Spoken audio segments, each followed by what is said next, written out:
Stepfather forced my mother to kick me out, and now I am alone.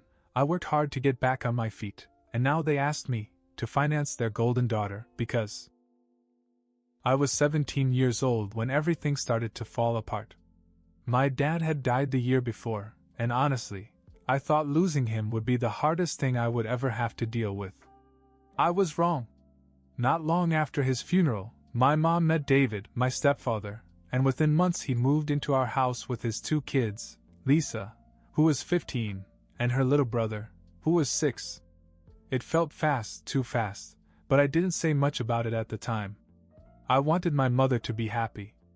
I didn't want to be the reason she couldn't move on. But David? He wasn't exactly what you would call father material. He had this smugness about him, like he always thought he was smarter than everyone else in the room. He treated my mother more like a maid than a partner, and his children? Lisa could do no wrong in his eyes. She was, as he put it, his princess. Meanwhile, I was just the kid who came with the house. At first, I tried to make it work. I really did. I picked up extra shifts at McDonald's after school because I knew money was tight with all of us living under one roof. I paid for my own clothes, my phone bill, and even chipped in for groceries when I could. But it didn't seem to matter. David always found a way to criticize me. I wasn't helping out enough, or I was disrespectful, or I didn't understand what it means to be a family. Things came to a head one night at dinner. Out of nowhere, David announced that I should give Lisa my life savings. He said she needed the money for important things, like clothes and school trips, and that since she was my new sister, it was my responsibility to take care of her. I couldn't believe what I was hearing. I told him no, of course. I said I had worked hard for that money and I wasn't going to hand it over to someone who treated me like I didn't even exist half the time. My mother just sat there staring at her plate. She didn't defend me, didn't say a word. When I asked her later why she didn't stand up for me, she said, "It's easier if you just go along with it. David wants what's best for everybody." I couldn't believe it. She was choosing him and Lisa over me. A few days later, David took it to the next level. I came home from school to find my stuff packed in boxes by the front door. He told me in no uncertain terms that I had to leave. That I was almost 18. And it was time for me to learn what adulthood really looks like. He said my mother agreed with him. When I turned to her, hoping, praying that she'd say something different, all she said was, "This is for the best." So I left. Just like that. At first, I had no idea where to go. I had no family nearby, and the few friends I had weren't exactly swimming in resources. But one of them, my buddy Alex, said I could crash on his couch for a while. His family didn't have much, but they treated me better in a week than David and Lisa ever had. Still, I knew staying there wasn't a long-term solution. I had to figure something out. In between shifts at McDonald's, I started looking for cheap places to stay. I didn't have a lot saved up, especially after paying for school supplies and helping with bills at home, but I scraped together enough to rent a tiny room in a shared house. It wasn't much, just a bed, a desk, and a drafty window, but it was mine. For the first time in months, I didn't have to tiptoe around someone else's rules. Living alone wasn't easy, though. Between rent, food, and trying to save for the future, every dollar felt like it was spent before I even earned it. I picked up extra shifts whenever I could and started delivering food in the evenings to bring in more cash. There were nights I barely slept, running on pure adrenaline and cheap coffee, but I had no choice. If I stopped, even for a second, it felt like the whole world would come crashing down on me. The hardest part was the loneliness. I'd sit in that little room, staring at the ceiling, wondering how things had gotten so bad so fast. I missed my mom, not the version of her that let David walk all over her, but the mom I'd had before my dad died. The one who laughed at my stupid jokes and cheered me on at my baseball games. I thought about calling her a million times, but every time I picked up the phone, I stopped myself. What was the point? She'd made her choice. It wasn't all bad, though. The work was paying off, slowly but surely. I got promoted to shift manager at McDonald's, which meant a little more money and a little more predictable hours. I started taking online classes, using whatever spare cash I had to chip away at my dream of getting a degree. It wasn't glamorous, but it was a step forward. Every once in a while I'd hear from my mom. She'd send a quick text, usually something generic like, "Hope you're doing well," or "Miss you." I'd reply with a polite but distant, "I'm fine, thanks," and leave it at that. Part of me wanted to tell her everything, how hard I was working, how much I'd grown, how much I missed her. But another part of me was still angry. Angry that she'd let David kick me out of my own home, angry that she hadn't stood up for me when it mattered most. As the months passed, I began to feel like I was finally turning a corner. I wasn't exactly thriving, but I wasn't drowning either. I'd built something for myself, no matter how small or fragile. And then, out of the blue, I got a call from my mother. When my mom called, I hesitated before answering. We hadn't talked much in the past year, and I wasn't sure I wanted to hear what she had to say. But curiosity won out. She invited me over for New Year's dinner and said something about, "No matter what's happened, we're still family." It sounded forced, but for some reason I said yes. Maybe part of me wanted to see if things had changed. Walking into the house felt strange. My mom was busy in the kitchen, David was on the couch complaining about something, and Lisa was scrolling through her phone at the dining room table. It was like stepping back into a life I'd worked so hard to leave behind. Dinner was tense. David complained about money and how hard life was, while Lisa chimed in with the occasional snide comment. My mother remained silent, speaking only to pass the food or to agree with David. And then David turned to me, smiling like he just had the best idea ever. He started talking about Lisa's future college, a car, maybe even an apartment. "You've worked hard," he said. "It's time for you to help your sister. That's what family does." I froze. My mother didn't say a word. I sat there trying to make sense of what David had just said. He wanted me to take my savings, the money I'd worked to the bone for, and use it to support Lisa's future. "What do you mean?" I asked, even though I already knew. David smiled like he was explaining something simple to a child. "You worked hard, you saved. Lisa is your sister now, and she deserves a bright future. College, a car, things that will help her succeed. Family takes care of each other." I looked at my mother, hoping for a shred of support. She didn't meet my eyes, just kept her eyes on her plate. "And what about me?" I asked. "Where was this family when I was on my own, trying to survive? You kicked me out, remember?" David shrugged. "You did well for yourself. You're stronger for it. Lisa needs support now. That's how families work, you contribute, or you're not really part of it." It was as if the air had been sucked out of the room. Lisa was still scrolling through her phone, pretending none of this had anything to do with her. My mom finally looked up at me, but said nothing. I stood up and pushed my chair back. "You want my money to buy her a car? To play the hero? No thanks. You can keep your idea of family." David's tone sharpened. "You'll regret walking away from us. This is your chance to prove you care." I grabbed my coat. "I've proven plenty already. To myself. That's enough." Before I left, I turned around. "Happy New Year. You'll need it." I walked out into the cold, realizing how little had changed. The next day, my phone rang. It was my mom. I let it go to voicemail at first, but when she called again a few hours later, I figured I might as well answer. "You've ruined everything," she said as soon as I picked up. "David is furious, and Lisa is devastated. This wasn't the way to handle things." I sat back and tried to stay calm. "What exactly did I ruin? Your perfect little dinner where I was supposed to be Lisa's piggy bank?" I told the truth. "If that's a problem, it's on you. She's your sister," my mother said, her voice almost pleading. "She looks up to you, whether you realize it or not. She was really hurt by what you said." "She's not my sister," I said flatly. "She's David's daughter, and she's been treated like royalty since the day you let her move in."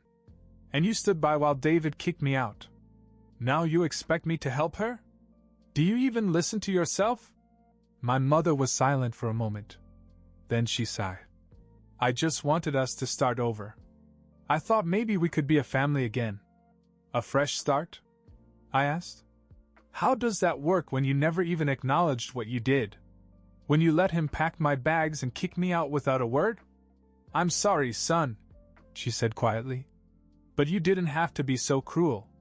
You called everyone names, stormed out it wasn't fair. I laughed, more in disbelief than anything else. What wasn't fair was you letting him kick me out of my own home and then pretending it never happened. And you want me to finance Lisa's life on top of that? No, Mom. That's not how it works. Her tone changed, getting softer, almost defeated. I just can't handle all this conflict. David's upset, Lisa's upset. Maybe it's better if you don't come around for a while. We all need some space to cool down. Space, I repeated, feeling the finality of it. Yes. Let's call it that. I hung up before she could say anything more. That was the last real conversation we ever had. Occasionally she'd send me a text, things like, "Hope you're okay," or "Miss you," but I stopped responding after a while. What was the point? She'd made her choice. Now I had to live with mine. Months went by and life went on. I'd buried myself in work and classes, trying to keep my head above water. I hadn't heard from my mom or David in weeks, and to be honest, I preferred it that way. The silence was better than the empty, superficial texts. Then, out of nowhere, I got a call from an unknown number. Normally I wouldn't have answered, but something told me to pick up. "Hello?" I said carefully. "Hey, it's Lisa." I froze. Lisa? She hadn't said a word to me in years, and now she called out of the blue? "What do you want?" I asked, not bothering to hide my suspicion. "Look, I know this is strange," she said, sounding nervous. "But I need your help. Please don't hang up." "Help with what?" I asked, already regretting taking the call. She hesitated before continuing. "Things aren't great at home. My dad's been different. Angry all the time. He and your mom fight all the time. It's bad." I didn't know what to say. David and my mom fighting wasn't exactly shocking, but hearing it from Lisa made it seem real in a way I hadn't expected. "I don't see how this has anything to do with me," I finally said. "Because she misses you," Lisa said quickly. "Your mom. She doesn't say it, but I can tell. She's been trying to reach out to you, but she doesn't know how. She's not well." I didn't know how to respond. Was this a guilt trip? A ploy to drag me back into her mess? Or was Lisa actually being sincere? Before I could find out, Lisa added, "I know I've been a brat. And I know that my dad is the reason that everything went downhill. But I'm trying to make things better, okay? I thought you should know what's going on." She hung up on me before I could say anything else. For the first time in months, I found myself thinking about my mom, not the anger or the betrayal, but the good memories. The mom who made me pancakes on Saturday mornings, who stayed up late to help me with school projects, who hugged me so tight at Dad's funeral I thought I'd break. I sat there for a long time, wondering what I was going to do. Lisa's call threw me for a loop. I couldn't figure out what her angle was, if she even had one. Part of me wanted to ignore it, chalk it up to more family drama I didn't need to get involved in. But another part of me couldn't stop thinking about what she'd said about my mom. A week later, I gave in and texted my mom. It was short and to the point. Lisa called me. She said things weren't right. "Is that true?" She didn't answer right away, and for a while I didn't think she would. Then, late that night, my phone buzzed. "I don't know what she told you, but I'm fine. Don't worry about me." I stared at the message, trying to decide if I believed her. Something felt wrong. My mom wasn't the type to admit when things were bad, and "I'm fine" was her go-to when she wanted to sweep something under the rug. I decided to call her.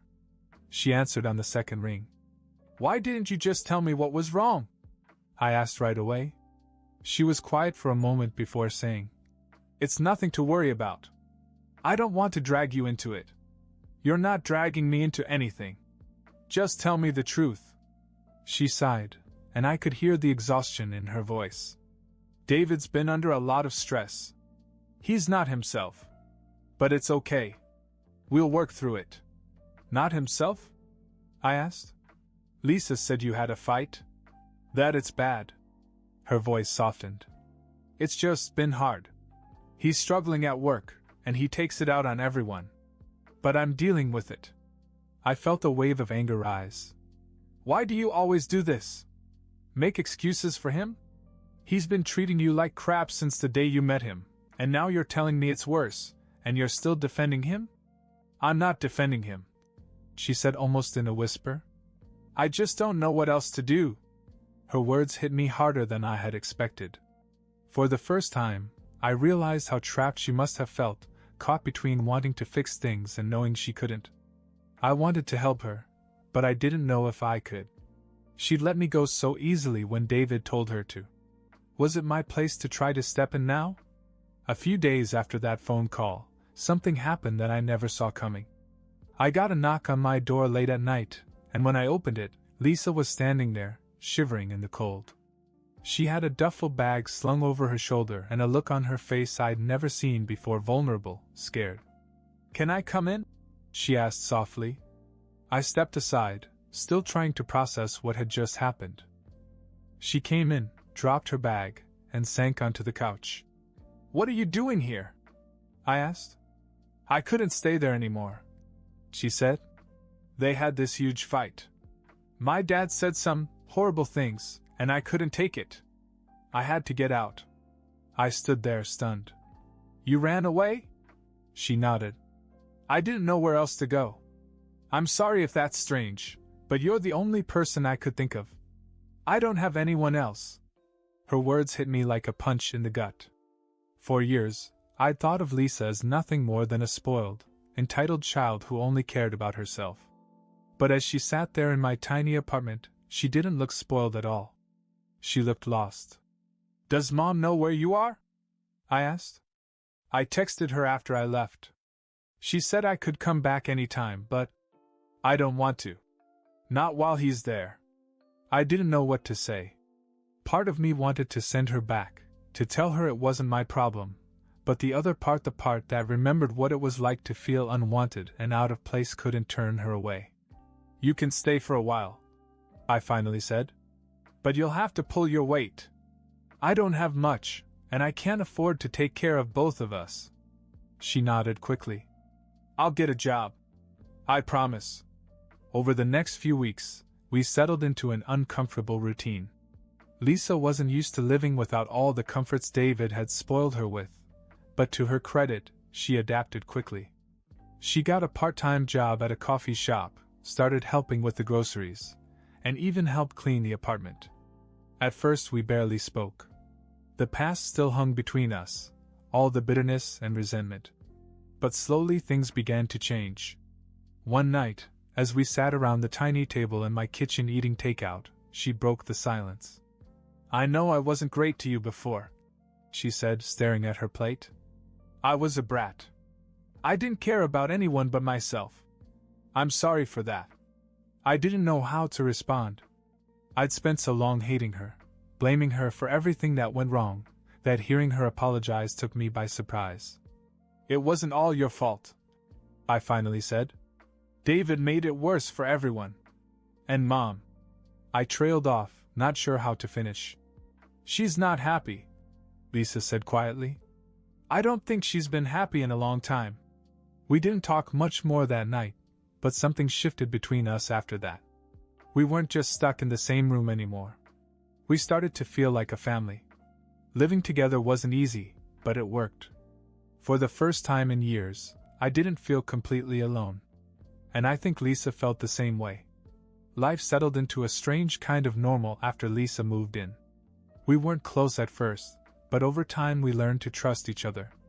She stayed with me for almost a year, working part-time and eventually saving enough to move out on her own. We stayed in touch after that, texting or meeting for coffee from time to time. As for my mom and David, things weren't getting any better. Lisa told me that the arguments between them escalated after she left.